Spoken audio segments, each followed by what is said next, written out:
खिलाड़ी जसप्रीत बुमराह की कातिलाना गेंदबाजी, उनका वो कभी न टूटने वाला अद्भुत रिकॉर्ड, ये सब कुछ तो हम आपको जरूर दिखाएंगे। लेकिन उससे पहले आपको क्या लगता है, बुमराह और मिशेल स्टार्क में कौन सबसे बेहतरीन गेंदबाज है? अपनी कीमती राय नीचे कमेंट करके जरूर बताइएगा। दोस्तों, एडिलेड के मैदान पर पहले दिन तो जसप्रीत बुमराह खामोश थे।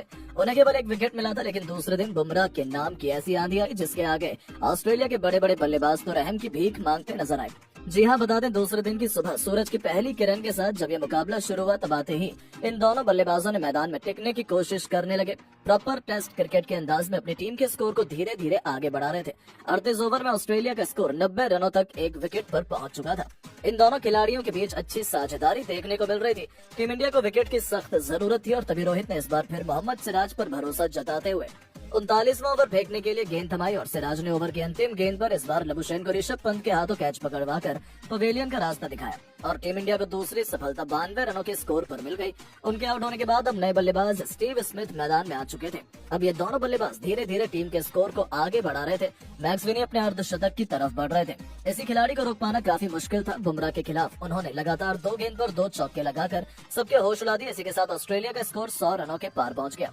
वो टीम के लिए तेजी से रन बटोर रहे थे। इनका बल्ला रुकने का नाम नहीं ले रहा था। वहीं स्टीव भी इस टीम इंडिया की नाक में दम कर चुके थे, लेकिन तभी भारत की तरफ से 44वां ओवर लेकर आए एक बार फिर जसप्रीत बुमराह और इस बार उन्होंने ओवर की दूसरी गेंद पर सबसे बड़ी मछली मैक्स विनी को पवेलियन का रास्ता दिखाकर टीम इंडिया को तीसरी सफलता 118 रनों के स्कोर पर दिला दी। जहाँ ये खिलाड़ी अपने 50 से थोड़ा सा दूर रह गया, वो 49 रन बना पाए। हालांकि अभी भी स्मिथ मैदान पर टिके हुए थे। उनका साथ देने के लिए मिशेल मार्श आ चुके थे। इन दोनों बल्लेबाजों ने भी मिलकर अपनी टीम की पारी को संभाला। विकेट खोने का बिल्कुल भी नाम नहीं ले रहे थे।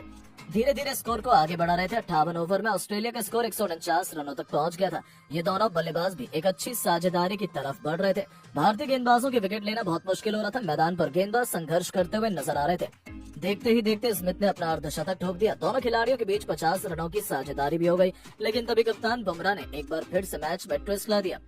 बॉलिंग स्पेल में बदलाव कर 62वां ओवर फेंकने के लिए अश्विन गेंद को थमाई और अश्विन ने ओवर की दूसरी गेंद पर स्मिथ को पवेलियन का रास्ता दिखाकर टीम इंडिया को 167 रनों के स्कोर पर चौथी सफलता दिला दी। स्मिथ अपनी टीम के लिए 55 रन बनाकर पवेलियन लौट गए। अब मिशेल मार्श अभी भी मैदान पर टिके हुए थे। उनका साथ देने के लिए अब एलेक्स कैरी आ चुके थे, लेकिन जसप्रीत बुमराह के आगे ये भी मैदान पर टिक नहीं सके। केवल 3 रन बनाकर पवेलियन लौट गए और भारतीय टीम को 110 रनों के स्कोर पर 5वीं सफलता मिल गई।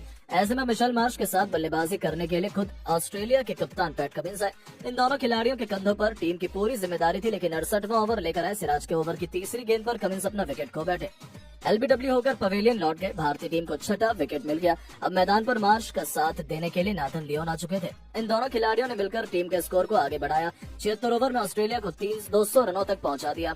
उन्होंने टीम इंडिया पर लीड बनाना शुरू कर दी थी, जो टीम इंडिया के लिए अच्छी न्यूज तो बिल्कुल भी नहीं थी। लेकिन दोस्तों, तभी रोहित के लिए सबसे बड़े हथियार जसप्रीत बुमराह का जादू देखने को मिलता है। 80वें ओवर में जसप्रीत बुमराह आते और फिर आते के साथ ही उन्होंने ऐसा चमत्कार कर दिखाया कि पहले मिशेल मार्श को क्लीन बोल्ड कर टीम इंडिया को 7वीं सफलता दिलाई, तो अगली गेंद पर बल्लेबाजी करने उतरे मिशेल स्टार्क की गिल्लियां भी बिखेर दी। तो उनके आउट होने के बाद मैदान में आए स्कॉट बॉलैंड भी हक्का बक्का रह गए। उनके तो पल्ले ही नहीं पड़ी गेंद और जसप्रीत बुमराह ने लगातार 3 गेंद पर 3 विकेट लेकर मैच का पूरा पासा ही पलट दिया था। और इस गेंदबाज ने ऐसी तबाही मचाई कि देखते ही देखते पूरी की पूरी ऑस्ट्रेलिया को केवल 210 रनों पर ही ऑल आउट कर दिया। जहां जसप्रीत बुमराह ने अपने कातिलाना गेंदबाजी का जलवा दिखाते हुए कुल 6 विकेट हासिल किए।